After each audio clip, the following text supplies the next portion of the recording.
The safe was open. Inside there were no gold bars or glittering jewels, but a stack of yellowed documents that seemed far more valuable. Signatures, seals, and dates pointed to a secret that, if revealed, could bring down an entire empire. The room was silent except for the sound of pent-up breathing, as if someone had just made an irreversible mistake. At that moment, in a luxurious Miami mansion, the whispers of high society were turning into increasingly loud rumors. What seemed like just another story of billionaire wealth was about to become an unprecedented scandal. The smiling guests, dressed in haute couture, had no idea that, behind the gilded walls, true power was measured not in diamonds, but in secrets. A man in an impeccable suit watched the horizon through the window, a black leather briefcase trembling in his hands. He knew the contents shouldn't be there. It contained dark money, illegal contracts, and evidence of treason for money, carefully hidden for years. The hidden fortune that sustained the luxury empire was now vulnerable.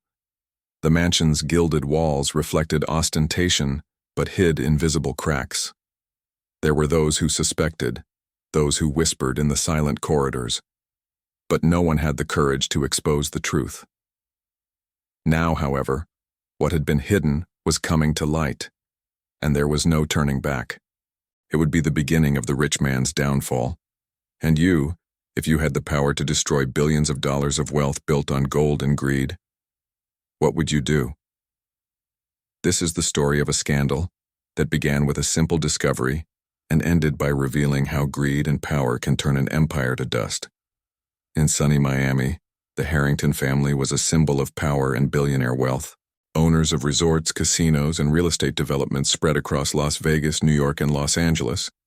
Their inherited fortune seemed unshakable. The beachfront mansion, with its gilded columns and wrought iron gates, was the calling card of a luxury empire built on dark money. To neighbors and onlookers, it was perfection. Richard Harrington, the patriarch, was a man of imposing presence, always surrounded by lawyers, politicians, and investors. His wife, Evelyn, epitomized classic elegance, dominating charity dinners as if she were royalty. Their children, Jonathan and Claire, grew up surrounded by privilege, but also by secrets they never dared question.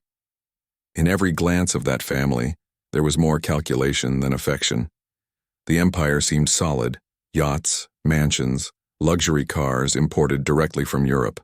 But, as always happens with colossal fortunes, there were hidden cracks. Rumors circulated quietly behind the scenes on Wall Street. Betrayals for money among partners, shell companies registered in tax havens, and investments no one could trace. The brighter the facade, the darker the shadow seemed. The lavish parties at the Harrington mansion were legendary. French champagne, live music, and guests included politicians, Hollywood celebrities, and international business people. But behind the fake smiles and raised glasses, cold glances met. Anyone familiar with the billionaire's wealth knew that nothing there was as perfect as it seemed. And if you think you've heard stories like this before, know this. This is just one of many hidden fortunes that hide unimaginable secrets. And what you're about to discover is just the beginning. Because greed and power always leave their trails. And this story proves that the downfall of the rich can happen in unexpected ways. Subscribe and stay tuned until the end. Richard Harrington wasn't born rich. His grandfather had started out with small-time gambling in Las Vegas in the 1960s, when the city was nothing more than a desert lit by casinos.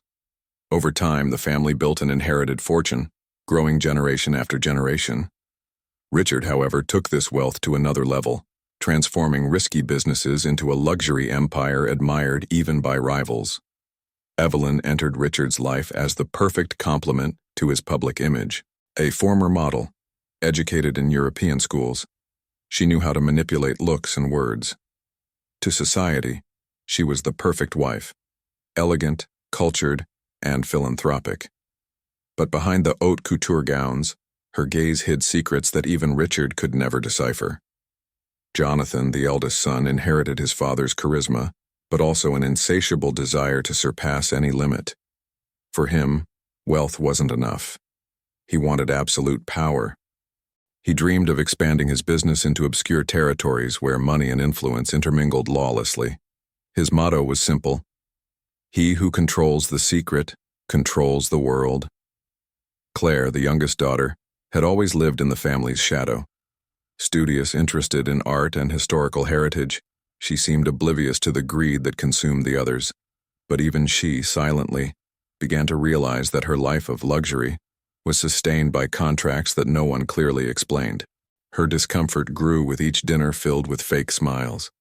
The family's inner circle included lawyers, bankers, and financial advisors.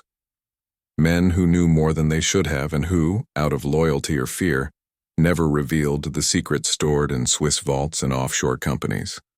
Some were accomplices, others merely used and discarded pieces in the chessboard of power that Richard commanded. The story of his rise seemed flawless.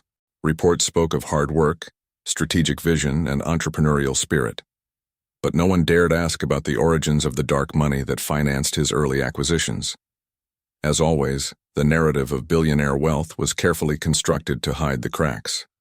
At lavish dinners, Richard would lecture on ethics and success, but every word was a shield against the truth. Evelyn, beside him, smiled with practiced perfection.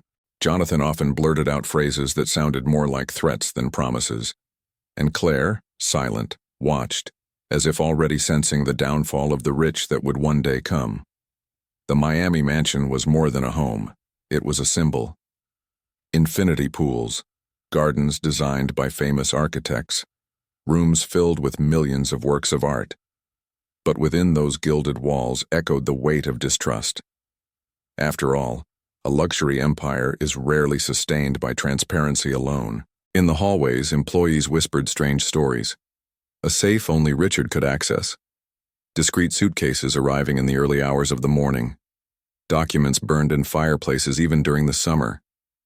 These were signs ignored, but they revealed that gold and greed were deeply rooted in the Harringtons' routine. Over time, even allies began to grow suspicious. Associates questioned reports, partners demanded proof, and rumors of betrayal for money began to circulate quietly. The facade remained shiny, but behind it the castle began to erode. And as always, it was only a matter of time, because no hidden fortune stays hidden forever. What was about to happen would not only reveal the Harrington family's secrets, but expose the fragility of their entire empire. The Harrington name graced business magazines, society columns, and international newspaper covers. Richard was described as the architect of a billion-dollar fortune and the man who reinvented the concept of a luxury empire. With each interview, his image as a visionary grew stronger. The public believed in hard work. Few dared suspect dark money. The figures were staggering. Hotels in Las Vegas, casinos in Atlantic City, resorts in Miami, real estate developments in Manhattan. Each project announced such enormous numbers that it seemed impossible not to admire them. But behind the scenes, lawyers hid contracts in locked drawers and accountants erased digital traces. Greed ruled. The main mansion in Miami became the center of power. Golden gates opened to influential politicians, Hollywood stars, and foreign tycoons. Inside, every party was a calculated display of billionaire wealth, champagne costing more than cars, jewels displayed like trophies, discreet conversations in marble halls. The luxury was a spectacle. Jonathan, always at the forefront of business, began expanding his contacts in less visible markets. Banks in the Cayman Islands, secret accounts in Switzerland, and limited companies in Delaware. The empire multiplied with layers of secrets, difficult to trace even for experts. It was the perfect definition of hidden wealth. Meanwhile, Evelyn was responsible for maintaining the impeccable facade. She sponsored charitable foundations, financed museums, and appeared at fundraisers. Her elegant presence allayed suspicion. With every camera flash, the Harringtons reinforced the narrative of a model family. But her cold, calculating eyes betrayed another truth. The mansion seemed alive. Its corridors whispered stories, as if the walls held ancient secrets. The master bedroom had a library with hidden compartments, where confidential documents were kept away from prying eyes. The pool reflected not only the stars but also the suspicious gazes of those who sensed the cracks in power. Employees spoke in hushed tones about meetings that began at midnight. Leather suitcases arrived unexplained, carried by security guards. Luxury cars arrived and departed at odd hours. The glow of wealth was so intense that no one dared question it. But everyone knew something was wrong. In the Manhattan offices, internal auditors raised questions. Small inconsistencies appeared in annual reports, numbers that didn't add up. Richard, with his unshakable authority, always presented convincing explanations. But the more attentive understood, there was a silent conspiracy brewing behind those numbers. Rumors began to circulate in Las Vegas. Casinos linked to the Harringtons were allegedly manipulating results, laundering money, and financing political campaigns. Nothing was proven, but the shadows of betrayal for money spread. The more the luxury empire grew, the more dangerous it became. Claire, the youngest daughter, wasn't directly involved in the business, but she sensed the changes in the air. She noticed the cold stares between partners, the sudden silence when she entered a room, and the cut-off phone conversations. All of this reinforced the feeling that the family's inherited wealth was underpinned by heavy secrets. Jonathan saw the situation as a game. For him, every secret was a currency of power. He manipulated information, traded favors, and used veiled threats to cement alliances. Greed became his greatest weapon. What others considered treason was, for him, mere strategy. Evelyn, however, was beginning to feel the weight. Cold as she was, there were nights when she walked the mansion's corridors in silence, hearing only the sound of her own breathing. She knew that sooner or later, the secrets would be revealed. The question wasn't if, but when. Richard maintained his public posture as an absolute leader, but privately he seemed more tense. His office was filled with stacks of contracts, reports, and confidential folders. The early mornings became long, with lights on until dawn. He knew that a single mistake could mean the downfall of the wealthy. With each new investment, the empire grew in size and complexity. But the web of secrets became increasingly difficult to sustain. Partners no longer trusted blindly. Lawyers began demanding extra guarantees, and powerful allies threatened to become enemies. The luxury empire trembled in silence. The vaults hid more than just money. They contained illegal contracts, recordings of confidential meetings, and lists of corrupt politicians. It was the kind of material that could destroy not only the Harrington family, but also influential figures in the American political scene. It was gold and greed turned into dynamite. At a gala night, one detail went unnoticed by the guests. One of the security guards silently watched Jonathan's every move. He wasn't just a security guard. He was someone who had begun to piece things together, someone who knew more than he should. And this would be the beginning of something bigger. The empire seemed unbeatable, but it was riddled with invisible cracks. What no one knew was that a simple document, forgotten in a briefcase, had the power to turn the billion-dollar fortune into ruin. The betrayal was already underway. The clock to its downfall was ticking. And in that golden silence, the conspiracy was already breathing. The bookcase panel slid 2 centimeters. The metallic click cut through the silence of the library. Claire pulled the compartment with both hands. An unmarked black leather box rested there. Inside, an envelope with a red seal. Harrington Legacy Trust. The paper smelled of old archives and sea salt. Blue seals, crests, recognizable signatures. At the top, the word codicilo in severe font. She read in a barely audible voice, like someone invading a temple. The document promised fortune and an invoice for secrets. In case of an ethics audit, transfer control to the protector. The sentence pierced the room like broken glass. It wasn't romance, it was power engineering.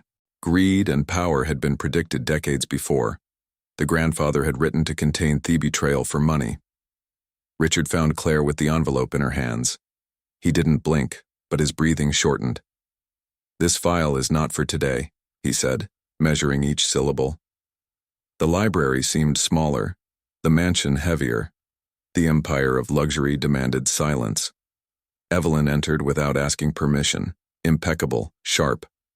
He took the role as if he were taking the stage. His eyes swept over clauses, dates, names. No tremor, just fulminating calculus. There, the mask shone brighter than the chandeliers. In the attachment, a diagram of offshore companies, arrows, boxes, names of tax havens, the cartography of dark money. Each line was a thread pulling another secret. The entire web supported the billionaire wealth. "Who is the protector?" Claire asked. Richard took a second too long. The back door opened discreetly. The security chief crossed the room with firm steps. "Marcus Cole," he said without smiling. Marcus didn't look like a traditional security guard. Former auditor, MBA from Chicago, impeccable files. The codicil cited his name in full: veto power, selling power, power to freeze accounts. The control of hidden fortune was not family. Jonathan arrived calling for answers. He threw his blazer on the chair as a challenge. "Is this a joke, man?" he shouted, glaring at Marcus. The codicil did not blink. Paper does not fear shouts. A betrayal always underestimates the paint. "There is a compliance trigger," Marcus said. "If I detect material fraud, I will activate the trust." "And what is lost?" Jonathan asked, biting off his words. "Control, liquidity, and voting," Marcus replied. The sound was of a safe closing from the inside. Claire returned to her text, tying up her hair. A marginal note in old writing. "For the family, transparency." Grandfather had written with rigor, not with affection. "Predict that there are two rich people left" was his form of tough love. "Prevent gold and greed to devour the heirs." Evelyn placed the paper on the table, millimeters measured. "How much of the exposure does philanthropy cover?" Marcus raised an eyebrow, not theatrically. "Goodwill helps, shielding doesn't." "So the shield is to comply with the law," Claire said. Richard closed the window to silence the sea. "This doesn't leave this room," he decreed. But the codicil provided for a period of 30 days. Independent audit, complete records, reconciliation. Clocks are also clauses when well written. At the bottom, a foundation anchored the threat. If the trigger were triggered, assets would migrate. Universities, hospitals, scholarships, not casinos. A lost fortune would finance the public. The big house would pay for the square. Jonathan laughed humorlessly, a short sound. "I trust a casino more than a philanthropic coffin." "There are no coffins here," Evelyn said coldly. "There are legacy choices. And a table full of secrets." Claire discovered a second envelope. Label: "Instructions to the Protector, Legal Confidentiality." Marcus asked permission with a tiny gesture. He opened it, read it, took a deeper breath. "I have to interview each signatory, separately." "I will not answer domestic questioning," Jonathan said. "Then the trigger pulls itself," Marcus replied. Marble silence, heavy and expensive. Deep down, the ocean reminded us that nothing is fixed. Not the inherited wealth is an eternal promise. Richard tried to bargain with memory. "Your grandfather wrote this in another country, another time." "He wrote for this moment," Claire said. Her voice no longer trembled. It was time to abandon the facades. The mansion reacted like a wounded character. Doors creaked, the light changed mood. The hallway exuded the scent of old wood. Floors said things no one wanted to hear. The empire of luxury had echoes. Evelyn asked for coffee, asked for minutes, asked for air. He sat down as if taking a temporary throne. If there is total cleaning, we save value. If there is an escape, we destroy everything. Simple math. Expensive consequences. Marcus pointed to 3 sealed boxes. "I need the content by dawn." Correspondence with banks, side letters, memoranda. Whoever stays out takes the blame. The law loves loopholes, guilt loves them too. Jonathan took the phone as a weapon. Cayman, Zurich, Delaware, agenda tattooed on the mind. "There are no more shortcuts," Claire said, blocking the door. "Every deviation becomes evidence against us. Betrayal for money comes with receipt." Richard looked at his daughter, as if into a mirror. He saw there the version he had always feared. The courage that doesn't fit into cocktails. The lucidity that doesn't fit in headlines. He also saw the price of family. In the codicil, an integrity clause. Appointed an ad hoc ethics committee. 2 external, 1 internal, casting vote of the protector. And a 90-day window to clean up structures. After that, automatic locks on all accounts.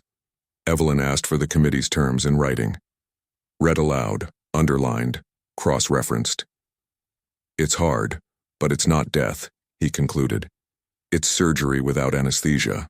Greed and power, they don't like scalpels. Claire found her grandfather's letter to whoever reads it first. Short sentences, cutting honesty. Fortune without accountability is poison. Remember, money buys silence, not peace. Fix yourself, or the world will fix you. The sentence landed on the table like a verdict. Richard ran his hand over his face wearily. Evelyn closed her eyes for a long second. Jonathan preferred the noise of his own ego. Marcus just took note.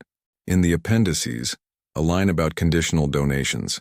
If the trust took off, the press would see numbers. They would be facts, not leaks. The image damage would be mathematical. There are 2 rich people left has graphics. What's your price? Jonathan snapped. My duty, Marcus replied without rhetoric. Duty doesn't pay for school, Jonathan quipped. But avoid handcuffs, Marcus replied. The room understood the language. Claire chose to breathe like someone choosing a trail. I'll take the audit, he said firmly. I want everything in order, no shortcuts. Evelyn lifted her chin, a millimeter of support. Richard nodded, millimeters of surrender. Jonathan slammed the door, but stayed. The noise served as a caption for the impasse. Without me, nothing moves, he teased. With you the old way, everything falls apart, Claire retorted. The codicil applauded in silence. The night progressed in spreadsheets and lapses. Folders lost dust and gained meaning. The word secrets became synonymous with inventory. The word fortune became synonymous with risk. No one confused brightness with ballast anymore. Evelyn rearranged the room like a chessboard, stacks by jurisdiction, colors by urgency. He called 2 trusted independent advisors, people who prefer reputation to gala invitations. First victory without fanfare. Richard called an old rival in Manhattan. I need an audit that will survive Congress. Silence on the other end. Then a whistle. You finally met your grandfather. Partnerships are born where vanities tire. Marcus compiled a shock timeline. 7 days for entity mapping. 30 for reconciliation and lawful repatriation, 90 for certification and governance. Watches became bosses. Claire realized the house was watching her. The pool reflected decisions like stars. Each work of art asked for the invoice. Every Persian rug asked about the money trail. Aesthetics demanded ethics. At dawn, the sea brought the air of a court. No one talked about coffee, even though everyone needed it. A inherited wealth weighed like a chain on his wrists. But the chance to redeem the name was blinking. It was small. It was real. Evelyn touched Claire's shoulder, a rare gesture. If we're going to fall, we'll fall on our feet. If we're going to stay, we're going to stay clean. No tears, no audience, just decisions and receipts. Jonathan returned. Less noise, more calculation. I do whatever it takes to save value. Value isn't just about price, Claire said. Today, value is proof. He understood without agreeing. The codicil still gleamed on the table. Not an enemy, but a mirror. A hidden fortune, asking for light without mercy. The dark money asking for explanations with receipt. The family asking for courage. Evelyn asked the missing question. Can we avoid the press? We deserve silence, said Marcus.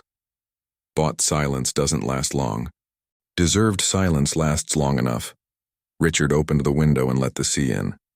Let's clean up everything that's ours and return what's not. No one applauded, no one mocked. It was a rare phrase. Simple, right, expensive. The moment you choose not to cheat. Claire put the codicil in a new case, no longer hidden, now catalogued. Everything documented, everything signable. She breathed like someone crossing a bridge. and he finally realized that he needed to act. She was already taking action. He called the committee, activated the agenda, sent out invitations, listed risks, deadlines, names, attachments, transformed secrets in tasks, transformed fortune in responsibility. The mansion dawned less golden, more true. It was still beautiful, but now it had purpose. The empire of luxury could survive without shadows. If not for pride, then for continuity. If not out of vanity, then out of legacy. Outside, Miami continued dancing. Yachts scratched the water like contract pens. Nobody knew it, but the story had changed its axis. It wasn't about shine, it was about foundation. It wasn't about escaping, it was about sustaining. At the bottom of the last page, an almost invisible line. Whoever reads first lead, whoever hesitates follow. Claire smiled without an audience. Drive, then. And the cleaning clock started ticking. Can I move on to the next block, Meter 30 Minhard? The silent conspiracy, 36 paragraphs of 5 lines, with corporate spies, lawyers, evidence, and the suspense going up another notch? The meetings went from festive to clandestine. Richard summoned advisors at unlikely times, always in discreet locations in Manhattan or Miami. It was the beginning of a parallel network, where fragile alliances were forged with promises of silence. Every word seemed more valuable than a jewel. Jonathan, on the other hand, refused to be held hostage by a decades-old will. He believed he could turn the tables using his own connections. At private dinners, surrounded by shady businessmen and politicians with campaign debts, he began trading favors. With each toast, a new conspiracy was sealed. Evelyn, with her eagle-eyed gaze, observed her son's movements and her husband's silences. She knew this internal division would be the family's undoing if left unchecked. So, discreetly, he hired private investigators. They followed cars, photographed meetings, and collected documents left behind on bar tables. The game board expanded. The family's lawyers were hastily summoned. In meeting rooms surrounded by marble and silence, they discussed legal possibilities. Some advocated rewriting clauses in the codicil. Others warned that any change would raise fatal suspicions. The truth is, they all feared the same thing, that secrets would be exposed in court. Claire, the most discreet of the Harringtons, now delved into old papers. Each folder was a universe of secret contracts, shell companies, and international transfers. She discovered the names of partners who never appeared in photos but moved millions in silence. Her discomfort turned to determination. She wanted to understand the whole scheme. Meanwhile, Marcus, the protector appointed by the will, increased his checks. He didn't say much, but his every move was meticulous. He called banks, demanded reports, cross-checked data. To the Harringtons, he was an invisible threat. To the grandfather who wrote the codicil, he was the last barrier against unbridled greed. Rumors began to spread. Business columnists cited inconsistencies in the Harrington reports. News sites published articles insinuating money laundering. No concrete evidence, but powerful rumors. On Wall Street, stocks linked to family businesses fluctuated dangerously. The luxury empire was beginning to feel the first tremors of the scandal. Richard tried to maintain his composure in public. He gave rehearsed interviews, attended charity events, and posed smilingly alongside politicians. But at home, his demeanor was different. Sleepless nights, lost gazes, and glasses of whiskey piling up on the table. He knew the line between fortune and ruin was growing thinner. Evelyn noticed her husband's deterioration, but remained calculating. For her image could still be saved, as long as the secrets didn't reach the media with evidence. Her strategy was simple: control narratives, influence journalists, shape public perception. But even the best makeup doesn't last when the body is decomposing. Jonathan, growing bolder by the minute, began combing through the family archives. He believed that if he could find a weak spot in Marcus, he could dismantle the codicil. He scoured academic records, old companies, even the protector's personal life. But the more I investigated, the more I realized that Marcus left no vulnerable traces. The investigators hired by Evelyn found something unexpected. Internal reports from a company associated with the family revealed million-dollar payments to foreign politicians, bribes disguised as strategic consulting. It was the kind of discovery that could destroy not only the Harringtons, but also influential allies. Evelyn kept everything under lock and key. Claire, on the other hand, decided to share her findings with Marcus. She trusted him more than her own family. She took a folder full of documents to the protector's makeshift office inside the mansion. Marcus read silently page by page. When he finished, he said only one sentence. "With this, no one comes out unscathed." Tensions flared at a family dinner. Jonathan accused Claire of betrayal. Richard demanded silence. Evelyn feigned neutrality, but she observed every detail. The words echoed through the room like muffled gunshots. Secrets, greed, power. The dinner ended in heavy silence, with each person isolated in their own war. Meanwhile, in the shadows, investigative journalists began receiving anonymous dossiers, photos, contracts, encrypted messages. Someone on the inside was feeding the press. No one knew if it was Claire, Marcus, or even a member of staff at the mansion, but the circle was closing in too quickly to ignore. Jonathan made his first risky move. He secretly traveled to Las Vegas, where he met with former casino partners. He sought to secure financial support in case the family empire collapsed. But these meetings, recorded by security cameras, would soon fall into the wrong hands. His every move reinforced the conspiracy against him. Evelyn, back in Miami, was preparing to take the lead. She knew that control wouldn't come just from money, but from information. She had the most compromising files digitized and locked in separate vaults. If the family fell, at least she would have cards to negotiate with enemies and save her own skin. Richard, under increasing pressure, called an emergency meeting with political allies. He promised million-dollar campaign donations and investments in public works, all to ensure protection. But even they were wary. The downfall of the wealthy attracts attention, and few want to be dragged down with it. Their support was beginning to evaporate. Claire, for the first time, felt she had to choose a side: continue to feed the game of greed, or ally herself with the protector to try to save what remained of her dignity. That night, locked in her room, she decided to write in a journal. Her words were confessional, but also proof. Perhaps one day they would serve as a weapon. Rumors reached the New York Stock Exchange. Analysts began questioning the quarterly reports of companies linked to the Harringtons. Smaller, suspicious investors withdrew capital. Shares fell discreetly, but enough to set off alarm bells. What seemed like just a rumor was beginning to turn into a real financial risk. Jonathan tried to counterattack by releasing an official statement. He called the press, smiled confidently, and spoke of innovation and global expansion. But behind the microphone, the sweat on his forehead betrayed nervousness.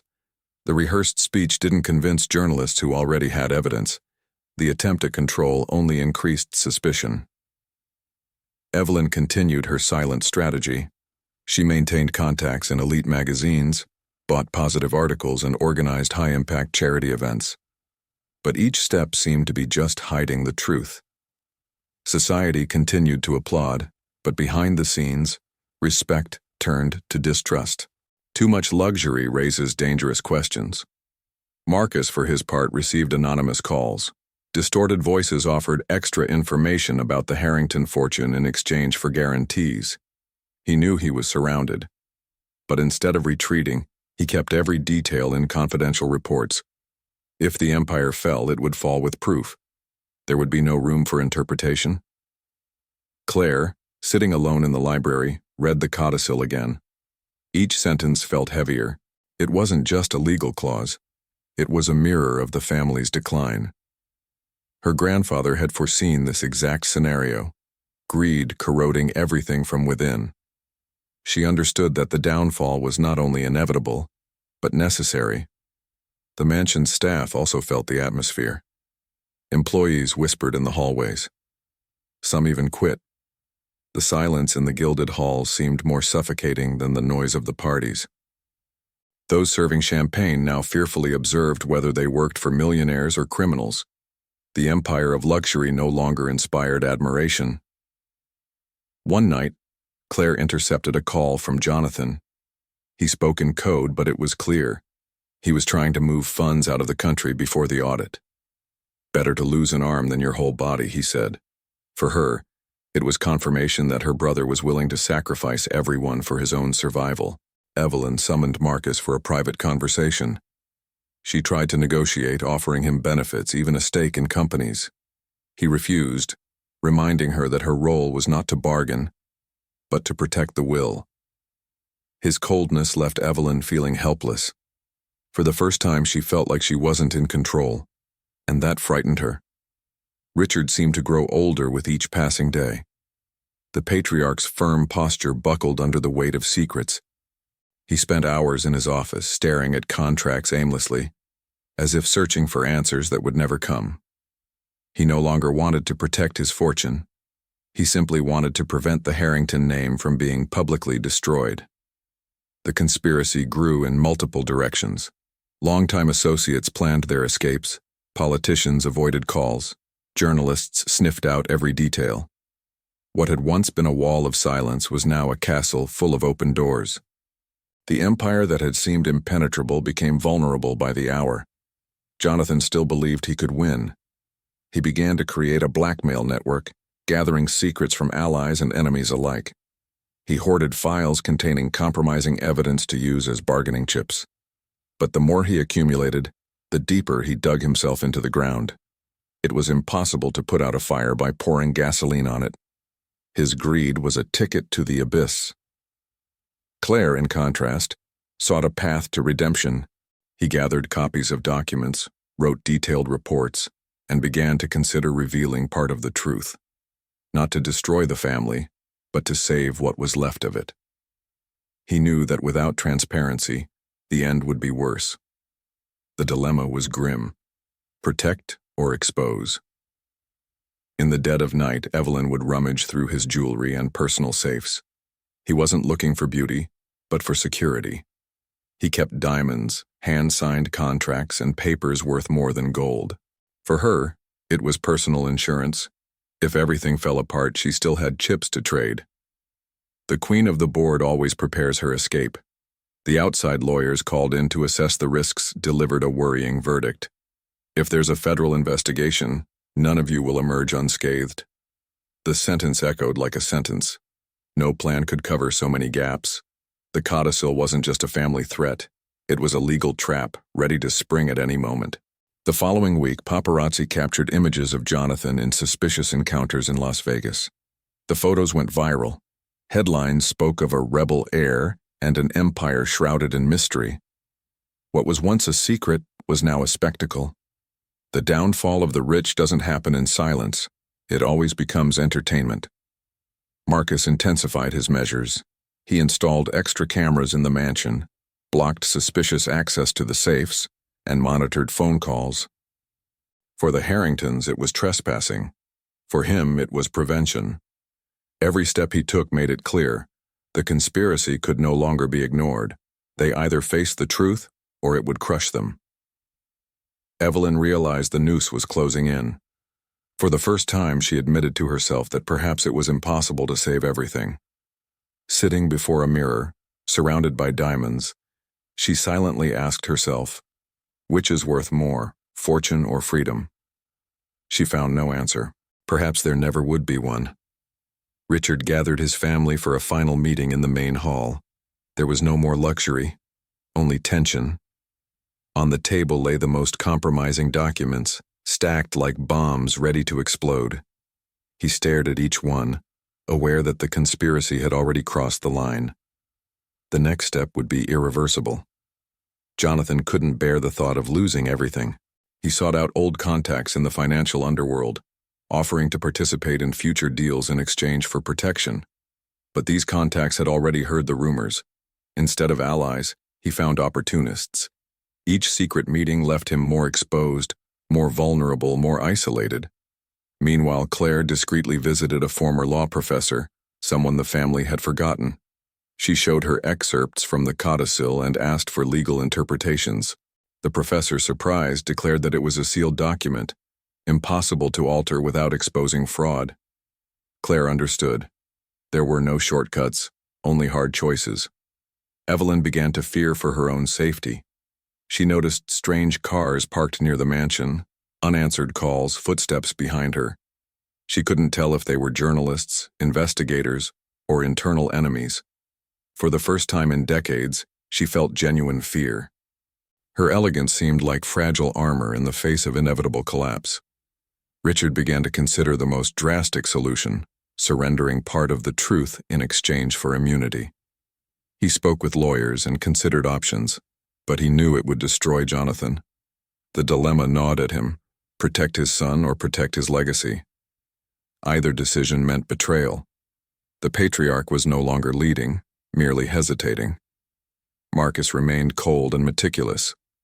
He walked through the rooms, collecting evidence, jotting down information, never losing his controlled tone. To some it seemed inhuman. To others, it was the only hope of saving anything. His silence was more powerful than speeches. It was as if he carried within himself the sentence everyone feared to hear. Major newspapers published investigative reports. Headlines spoke of a billion-dollar empire shrouded in secrecy and the Harrington conspiracy. Photos of the mansion, luxury cars, and extravagant parties illustrated the stories. The public watched in fascination. The scandal was no longer a rumor. It was national entertainment. Jonathan exploded in fury upon seeing the headlines. He broke glasses, yelled at employees, and threatened journalists. But all his anger only served to reinforce the public narrative. The spoiled, unstable heir watching his world crumble. His image was transformed into a caricature. Greed consumed him in front of the cameras. Evelyn, on the other hand, chose strategic silence. She wore black, avoided parties, and disappeared from the social media pages. Her absence drew more attention than her presence. Everyone wondered, was she preparing to escape? Or was this just the calm before the storm? No one had answers, only guesses. Claire, now stronger, began to question her father directly. Why so afraid? What exactly are we hiding? Richard deflected, avoiding answers. But she persisted. Each of her questions was like a blade cutting through his armor. For the first time, Richard seemed embarrassed in front of his own daughter. The conspiracy was eroding even the family bonds. By the end of that week, the mansion felt like a gilded prison. Guards reinforced entrances. Journalists surrounded the gates. Lawyers moved like shadows. Inside, the atmosphere was paranoid. No one trusted anyone. Any look could be an accusation. Any word could become evidence. Luxury now tasted like prison. The Miami night was golden. The Harrington mansion shone in spotlights as if it were a stage. Guests in impeccable suits and shimmering gowns arrived in luxury cars.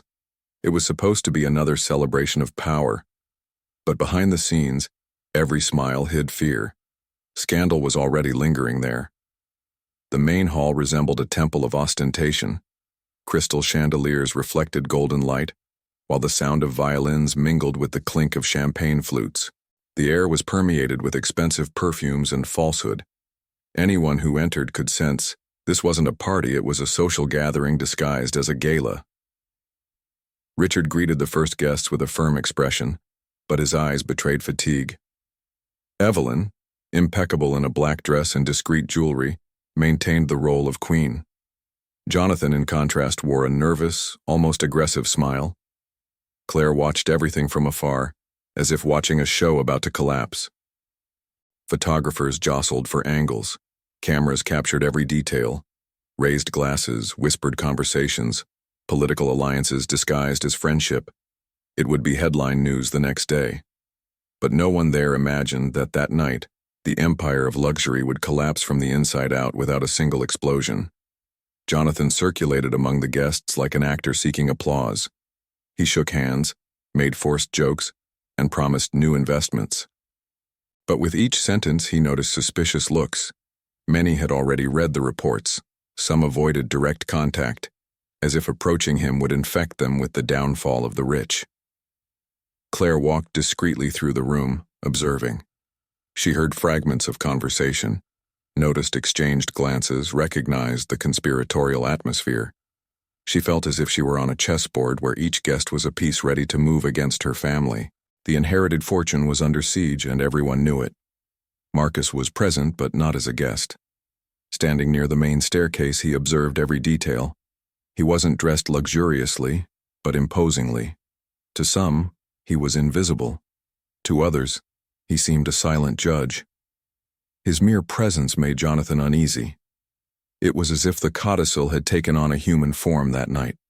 The tables were laden with delicacies, caviar, lobster, rare wines. But the banquet seemed indigestible. The flavor of each dish was muffled by the tension. Even the waiters sensed the tense atmosphere. They served in silence, avoiding glances. The luxury no longer enchanted. Now it was merely a scene of conspiracy. An influential senator approached Richard. He spoke softly, directly. "If this goes ahead, I won't be able to help you." Richard forced a smile, but he felt the blow. Even those closest to him were pulling away. Wealth no longer bought loyalty. Dark money didn't guarantee protection when the risk was public. Evelyn noticed the scene. With elegant steps, she intervened, pushing the senator away. She knew the battle wasn't just legal or financial. It was about image. Every gesture could decide the family's fate. But for the first time, even she doubted whether she could sustain the theater until the end of the night. Jonathan, desperate, raised a toast. He asked for silence, smiled at the guests, and thanked them for their presence. He spoke of new projects, of prosperity. But his voice trembled, and the hall noticed. At the end, only timid applause echoed. The air looked more like a fading actor trying to hold on to a crown that no longer existed. Claire took the opportunity to approach Marcus. In a low voice, she said, "They still think they control everything, but the castle is already crumbling." Marcus didn't answer. He just looked around, as if confirming that the fall wasn't a matter of if, but of when. Suddenly, journalists appeared at the doors. They weren't on the list, but they entered with official credentials. The cameras captured tense faces, nervous gestures, frozen expressions. The party became a stage for exposure. The flashes weren't of glamour, but of investigation. The conspiracy had been uncovered. Richard tried to circumvent the situation, offering quick interviews. But each of his answers seemed overly rehearsed. His pointed questions touched on secret contracts, shell companies, and missing documents. He smiled, but inside he felt the ground crumbling. The patriarch was facing his lowest point in front of a global audience. Evelyn, still in control, maintained her flawless expression. But as she turned away, she let out a quick hidden tear. It was the first time she realized no amount of makeup could cover up a cracked empire. The cameras might not have seen it, but her heart knew the battle was lost. Jonathan lost control. He approached the journalists and shouted, accusing them of manipulation. He tried to snatch a camera from a reporter's hands. The scene was broadcast live within seconds. Social media exploded. The rebellious heir became the symbol of the Harrington family's decline, exposed before the entire world. Claire watched silently. She knew this was the decisive moment. As her brother screamed and her parents tried to maintain their facade, she saw in the chaos an opportunity to take a stand. The conspiracy no longer needed to be hidden. Perhaps it was time to let it explode and clean up the ashes later. Marcus then approached Richard and whispered in his ear, "The codicil is already active. There's no going back." Richard paled. It was no longer about protecting the fortune. Now it was about surviving the scandal. The luxury empire was officially on trial, and everyone knew the sentence would be merciless. The hall, once filled with music, plunged into tense murmurs. The guests didn't know whether to stay or leave. Many avoided eye contact with the family, as if already contaminated by the ruin. The luxury of the evening, instead of fascinating, now shamed. The conspiracy was visible to all. Claire discreetly climbed a few steps up the central staircase. Her calm demeanor contrasted with the chaos. When she spoke, she didn't shout. Her clear voice echoed through the room. "You only know half of this story. The rest is stored in documents that reveal who we truly are. The silence was absolute. Richard tried to interrupt his daughter, but it was too late. The guests applauded, not in support, but in shock. They wanted to see how far this would go. The spectacle was irresistible. The Harrington family, which for decades had staged perfection, was now staging its own downfall. The stage of their luxury empire had become a judgment arena. Jonathan exploded. "You're a traitor." The flashbulbs captured her furious face, her clenched fists, and the sweat pouring down her face. The image would go viral as a symbol of a dynasty corroded from within. The word treason, spoken aloud, wasn't just an accusation. It was confirmation of what everyone already suspected. Evelyn, still trying to salvage something, walked over to Claire. He touched her shoulder and whispered, "If you expose everything, there will be nothing to rebuild." But Claire stared at her firmly. "If we don't expose it, there will be nothing to salvage." The mother realized that her daughter was no longer a shadow but a protagonist. Marcus discreetly handed an envelope to a journalist. Inside were copies of excerpts from the codicil and financial reports. It wasn't the complete version, but enough to confirm irregularities. The reporter opened it, read it quickly, and smiled. The news would be out before the party was over. The conspiracy was no longer a secret. Richard, surrounded by cameras, raised his glass in despair. To true friends who remain. But no one toasted. The gesture sounded empty, pathetic.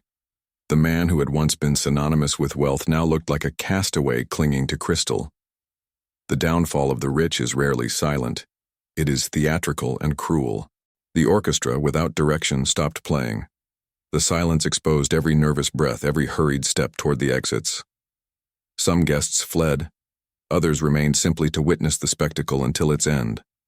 The party had become a gilded cage, and the Harringtons were its prey. Jonathan tried to exit through the sidelines, but was intercepted by reporters. Sharp questions, microphones forcing space, cameras surrounding him like predators. Is it true that he embezzled funds? That he created shell companies? That he tried to hide billions? He didn't answer. His silence was more damning than any words. Claire stood firm on the stairs. She said nothing more, but her posture was enough.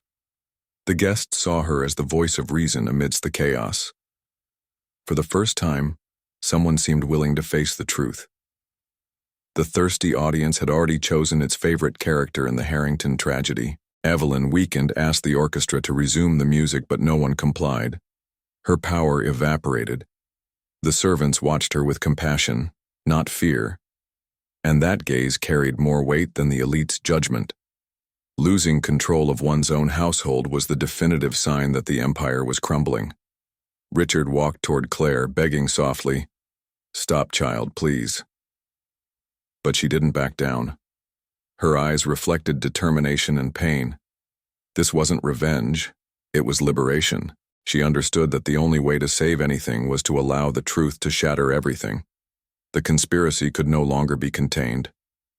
Marcus watched in silence. He didn't interfere, simply mentally recording every gesture, every word. It was as if the codicil had found its voice through Claire. For him, there were no winners that night. Only the inevitable execution of a legacy written decades ago. Destiny was being fulfilled, without romanticism. Journalists began broadcasting live. The news spread in real time across social media. The Harringtons' downfall. Scandal at a billionaire's party. Hashtags exploded within minutes. The whole world watched, commented, and judged. What had once been secrets in vaults was now a global spectacle. Jonathan, increasingly out of his mind, tried to climb up to Claire. But security guards intervened, preventing a physical confrontation. The scene was like something out of a movie. The enraged heir, restrained before the cameras, became the embodiment of all-consuming greed. The flashbulbs were unforgiving. Richard, in despair, left the hall and went to the library. There, he stared at the codicil again. He touched the pages with trembling hands. For the first time, he cried alone, not for the obscure money, but for the loss of control. He understood that the greatest secret wasn't the document, but the family he'd never known how to protect. Evelyn retreated into silence. She walked to the balcony, looking out at the dark sea. She felt that all the luxury around her was nothing more than an illusion. Jewelry, dresses, parties, everything fell apart when the truth emerged. She realized that the real prison wasn't the headlines, but her own life, built on secrets. The clock was almost midnight. The party was officially over. Guests were hurriedly leaving. Journalists remained. Cameras rolled. In the center of the room, Claire remained motionless. She didn't need to say anything else. Her silence had already said it all. The Harrington conspiracy had exploded before the entire world. The next morning, the newspapers were in unison. Headlines proclaimed the Harringtons' downfall. Luxury empire collapses. Secrets and greed exposed in Miami. The photos from the party were shocking. Jonathan out of control, Claire serene, Richard devastated. What had once been rumor was now proof to millions. Investors reacted immediately. Stocks plummeted on Wall Street, contracts were suspended, partnerships canceled. International banks froze suspicious accounts linked to the Harrington surname. The billion-dollar fortune, previously untouchable, melted away in a matter of hours. The empire that had taken generations to build crumbled in days. Politicians who had previously toasted Richard were quick to deny any connection. Public statements emerged. "I never participated in his business dealings." The complicit silence of decades turned into selective repudiation. The same power the Harringtons had used to grow now completely isolated them. Betrayal was inevitable. Jonathan, furious, locked himself in his room. He frantically called lawyers, demanding quick solutions. But each call brought the same answer. There's no way to erase what's already been exposed. The rebellious heir realized too late that his arrogance was futile in the face of concrete evidence. His personal empire evaporated. Evelyn, always elegant, tried to maintain her victim narrative. She appeared before the cameras in simple attire, without jewelry, asking for respect for the family's privacy. But the journalists weren't buying it. The questions were harsh. What about the fake donations? What about the secret contracts? The queen of the board game was losing her crown. Richard called an emergency meeting with his lawyers in New York. The glass-enclosed room reflected the weary face of a defeated man. "Do we have anything to negotiate?" he asked. Silence answered. The codicil was unbreakable, the documents were clear, and the press already knew too much. The game was over. Meanwhile, Claire unexpectedly became the most heard voice. Discreet interviews began to emerge, in which she didn't deny the accusations but spoke of the need for transparency. Her stance caught the public's attention. For the first time, a Harrington seemed human. People wanted to see her as a different heiress. Marcus officially submitted the preliminary audit reports to the authorities. There were no more secrets, accounts in tax havens, international bribes, fraudulent contracts. Everything was organized in impeccable files.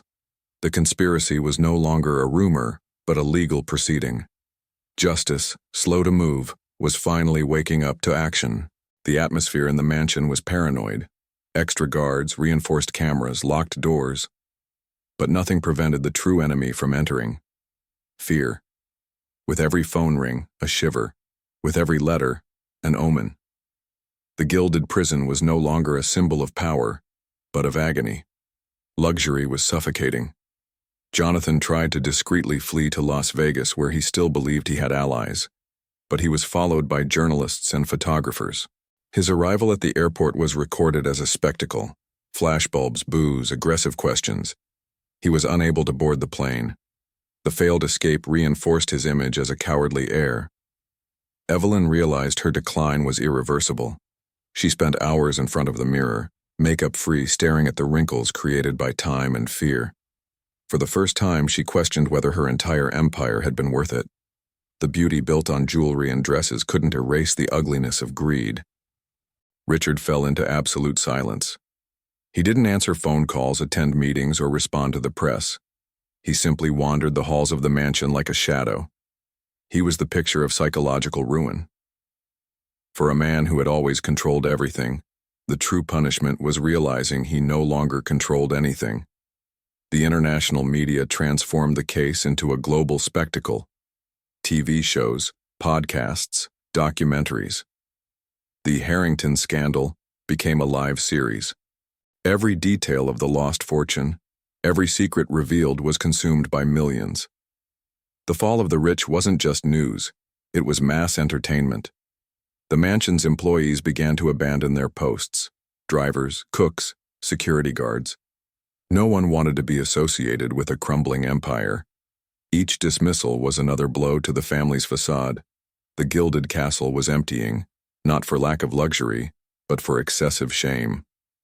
Claire walked through the silent halls, observing the decay. Where laughter and music once echoed, now there were empty echoes. She realized that the inherited fortune was, in fact, a curse. What had seemed like an empire was merely a prison. For the first time, she didn't want to save anything. She wanted to start from scratch.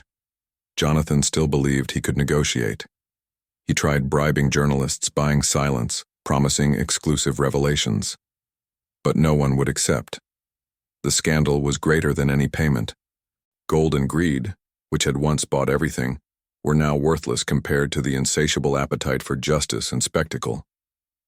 Evelyn tried to contact old friends from high society, invitations, discreet meetings, dinners, but no one answered. The Harrington surname was already toxic. The circle of luxury she had cultivated for decades was closing in on her. What had once been a support network was now a wall of exclusion. Richard, in a rare moment of lucidity, called Claire into his office. "You were the only one who had the courage. Maybe your grandfather wrote it all down for you." His daughter didn't respond. She simply held his hand for a few seconds, silently. In that gesture, he realized the conspiracy had destroyed the empire, but it had saved her conscience. Federal authorities knocked on the mansion's door. Search warrants in hand, agents entered the gilded corridors. Papers, computers, and safes were opened. Each seized document was another piece in the puzzle of the downfall. The family watched in silence, powerless before the weight of the law that had finally arrived. Jonathan tried to reason with the agents, but was ignored. His fury turned to despair when they realized that cell phones and laptops had been taken as evidence. He knew those devices stored compromising conversations, evidence of illegal agreements. The arrogant heir found himself disarmed by his own digital trail. Evelyn watched from the main staircase, her posture firm, but her eyes filled with tears. She didn't cry in public, but inside she felt naked. Every jewel in the mansion seemed to accuse her. Every work of art seemed to mock her vanity. The empire of luxury she had built as a stage now became a scene of humiliation. Richard, cornered, was questioned directly by the agents. They asked about offshore companies, Swiss accounts, and suspicious contracts. He didn't deny them, but neither did he confirm them.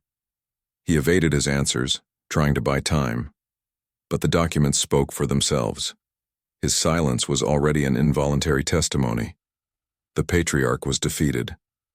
Claire stayed away from the commotion. She watched the agents work without interfering. Inside, she felt a mixture of relief and sadness. Relief because the truth was finally emerging.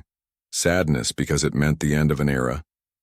She knew the inherited fortune wouldn't survive, but perhaps a clean future was possible. The media was waiting outside. Helicopters hovered overhead, reporters broadcast live. The spectacle of the rich's downfall was irresistible. The people watched, fascinated, as if it were a movie. But it wasn't fiction. It was stark reality. Secrets, greed, betrayal for money. Ruin became global entertainment. Jonathan, in a desperate act, tried to escape through the side garage. But cameras captured his clumsy run, tripping over boxes. The scene went viral as an instant meme. The heir, who dreamed of being a symbol of power, became a worldwide joke. His billion-dollar fortune no longer saved his image. He was a caricature of his downfall. Evelyn decided to retreat to her quarters. She closed the curtains, turned off the phone, and was alone. The silence was deafening. For the first time, she faced her own loneliness. She discovered that her entire life had been built around appearances, and without applause, Her character ceased to exist. Richard, after hours of interrogation, finally relented.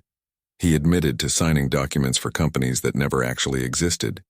He didn't confess to any crimes, but he acknowledged wrongdoing. It was enough to incriminate him. The patriarch, who for decades had built his image on control, was now signing his own surrender. Claire walked through the garden at dusk, watching the gates lined with reporters. She was thinking of her grandfather and his letter in the codicil. Fortune without accountability is poison. The words made more sense than ever. She understood that the poison had spread throughout the family, and the antidote was the truth. In the following days, lawyers and bankers completely withdrew. No one answered calls. The Harrington family name was now a toxic burden. Friends of decades disappeared. The social circle that had sustained the family evaporated. The isolation wasn't just legal, it was social. The Golden Castle was now empty. The company's shares fell so much that minority investors filed a class action lawsuit. Millions in damages were demanded. Financial collapse was no longer a hypothesis. It was a reality. The billion-dollar fortune was turning into monstrous debts. The luxury empire wasn't collapsing quietly. It was collapsing in public. Jonathan, humiliated, was banned from speaking in public by his lawyers, but he didn't obey. He recorded an aggressive video, posted on social media, accusing journalists, politicians, and even his own sister. The plan backfired. The public ridiculed him even more. His anger was seen as desperation. He was leading his own downfall. Evelyn, in return, agreed to give a controlled interview. She appeared before the cameras, this time crying. She spoke of pain, persecution, and injustice. But the audience no longer believed her. The evidence spoke louder. Her performance, once enchanting, now seemed like a poorly rehearsed play. The audience saw a mask, not the truth. Richard, isolated, received a phone call that would change everything. It was a former ally, now an enemy, offering protection in exchange for information. He realized he had nothing left to negotiate. Power, once his weapon, was now currency in the hands of others. For the first time, he understood the true price of betrayal. Claire decided to write a public letter. She didn't defend the family, but she didn't attack them either. She spoke about the need to break cycles of greed, about how hidden fortunes destroy more than they build. The text went viral. Many saw it as a voice of redemption amidst the chaos. It was the beginning of a new narrative. The Miami mansion, once a party venue, was now surrounded by silence and fear. Closed gates, suspicious security guards, journalists camped outside. The Harringtons were no longer gala hosts, but prisoners in their own gilded fortress. Luxury had become invisible shackles. Jonathan wandered the corridors like a caged animal. He repeated disjointed phrases, reviewed old reports, and scribbled escape plans that never materialized. His arrogance had given way to paranoia. The sound of every footstep made him believe there was a conspiracy. He no longer even trusted his own mirrors. Evelyn remained secluded in her room. The curtains were drawn, the mirror covered. She couldn't bear to see her own reflection. The jewels stored in safes now seemed worthless. Not even diamonds could buy the feeling of peace. The silence had become unbearable. The weight of the fall was greater than any necklace. Richard spent hours sitting in the library, staring at the codicil. The pages seemed to look at him with contempt. Each clause was an accusation, each signature a sentence. The Golden Mansion, which he believed to be a symbol of victory, was now a silent tribunal. The patriarch was a defendant, defenseless. Claire was the only one still moving calmly. She walked through the gardens, looking out at the sea. She felt the golden prison, but she also saw possibility. For her, ruin was liberation. She didn't want to rebuild the empire. She wanted to build something new. The difference between her and the others was accepting the end. The remaining servants no longer laughed or chatted. They walked silently, like shadows, fearing dismissal or reprisal. The house had lost the sound of daily life. Only footsteps echoed on marble floors. The luxury, which had once impressed, now amplified the loneliness. The palace had become a living mausoleum. Jonathan began sleeping with documents beside his bed. Contracts, spreadsheets, copies of statements, as if the papers could protect him. But each page read in the wee hours of the morning only reinforced his defeat. The more he tried to control, the more he realized nothing was under his control. The heir was a hostage to his own greed. Evelyn suffered from constant nightmares. She dreamed of journalists invading her room, of secrets projected on screens, of parties turning into trials. She woke up frightened, but didn't tell anyone. She kept her suffering silent. The woman who built her life to be seen now hid from her own shadow. Richard would sometimes walk out onto the balcony. He would gaze out at the dark sea and imagine disappearing there. But he lacked the courage. The weight of guilt held him captive. The mansion, once a place of pride, was now the cell where he served his invisible sentence. His inherited fortune had become a psychological prison.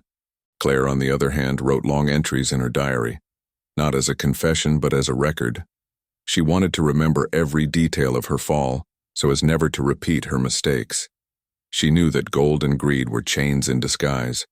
In the future, she wanted to tell the truth not as a burden but as a lesson. The gardens, once filled with parties and music, were abandoned. Fountains dried up, flowers wilted, statues covered in dust. The empire of luxury rotted before the family's eyes. Artificial beauty disintegrated. Even nature seemed to abandon the Harringtons as if rejecting their decay. Jonathan spoke to himself in the corridors, accusing ghosts. It was them, not me. They betrayed him. Each sentence echoed with lament. The gilded prison was destroying his sanity. The heir who dreamed of world domination was trapped in his own mind. The external conspiracy was becoming an internal conspiracy. Evelyn opened her safes one morning. Jewels, dresses, diamonds, nothing sparkled. Everything seemed empty, dead. For the first time, she saw not beauty but chains. Each piece was proof of complicity, each diamond a weight of guilt. She closed the safe with tears in her eyes, realizing she had lost herself. Richard finally acknowledged quietly before Claire, "Your grandfather was right. Unethical wealth is a curse." The words came out heavy, like a belated confession. Claire simply nodded. There was nothing more to say. The once invincible patriarch admitted that the gilded prison was crueler than any legal sentence. Reporters still watched the gates, but the family no longer saw them. The prison was inside. It didn't matter how many cameras were outside. The real siege was psychological. Every room in the mansion was a cell. Every party favor was now a wonder. The family was trapped in a golden labyrinth. Claire realized her only way out was to break away from everything. She couldn't carry the weight of the gilded prison. She knew the Harrington family name had become a burden. Luxury brought no life, only shadows. The future would only exist if she had the courage to leave the past behind. Jonathan, increasingly unstable, tried to rip off security cameras from the house, screaming that they were being spied on. The scene was filmed by an employee and leaked. The world watched the millionaire heir go mad in his own gilded prison. The show continued, but now the audience had no mercy. Evelyn finally sat in the center of the empty hall. No party, no music, no lights. Just silence. The gilded prison had no bars, but the solitude was enough. She understood that the fall wasn't just of fortune, but of soul, and she cried alone for the first time in decades. A rainy morning brought an unexpected revelation. A lawyer who had been a longtime grandfather showed up at the mansion, carrying a weathered leather briefcase. Inside was a sealed letter, meant to be opened only when the family faced an irreversible crisis. It was the final verdict of the man who had predicted the downfall decades before. Claire was the one who received the letter. Her hands trembled as she broke the seal. The words were clear, direct, and relentless. Her grandfather described details of the early frauds, the names of accomplices, and even hidden clauses that had never been revealed. It was a confession written in his lifetime, designed to shatter any facade. Richard read in silence, pale as marble. Each line was a blow.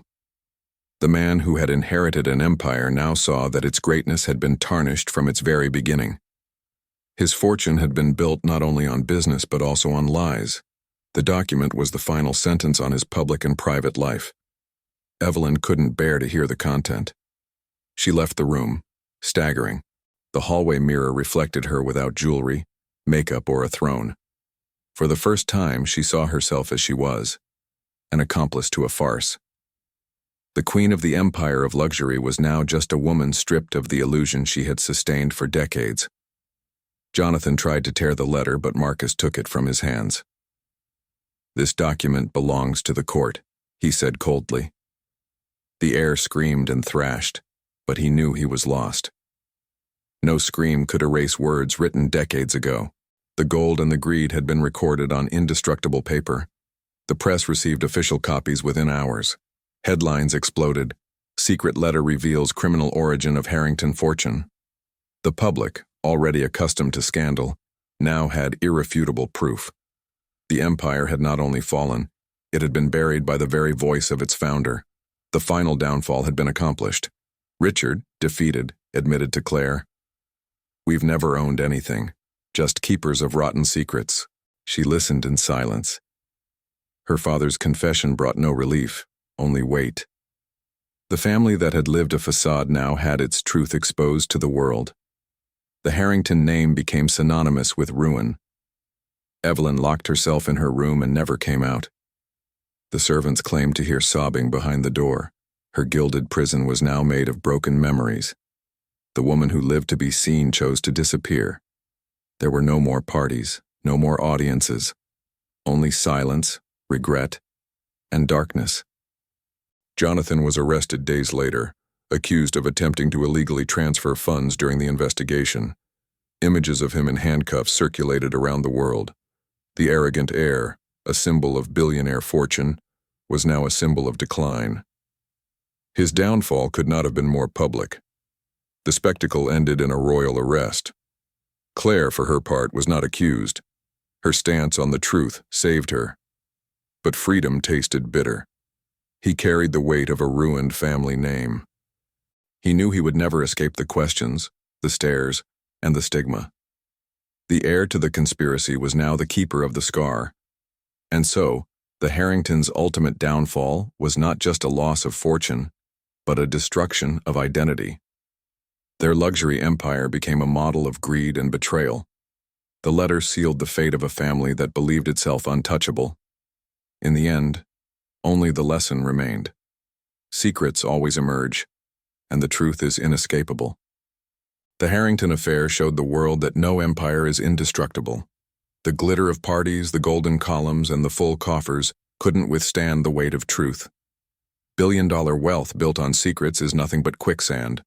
Luxury may enchant for a time, but it always reveals its cracks. The downfall of the rich didn't come with gunshots or explicit tragedies, but with paperwork, clauses, and ignored truths. Gold and greed, which seemed indestructible, were corroded by the very lie that sustained them. Each betrayal for money left deep scars. In the end, the conspiracy was defeated, not by enemies, but by itself. Claire was left with the knowledge that fortune without transparency is a curse. Her choice to face the truth saved her soul, even if it didn't save her family. The Harrington name became a cruel example, but also an eternal warning.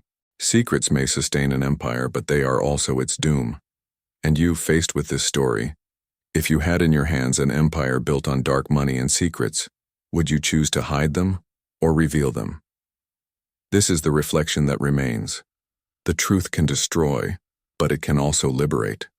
Because in the end, the only real wealth is that which is unafraid of being exposed to the light.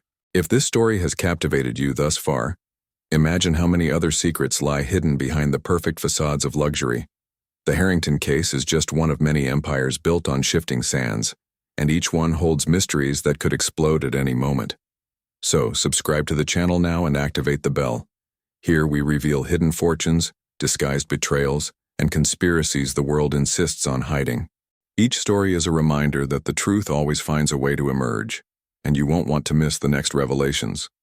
Leave a like if you believe greed always takes its toll. Share this video so more people understand that not all glitter is a sign of true wealth. What appears to be an empire may be just a facade. What appears to be power may be just a prison. And now I ask you, how many empires hide secrets behind golden gates? How many hidden fortunes still await revelation? Think about it, sign up, and come discover with us the stories that luxury tries to hide. Because here, the masks always fall.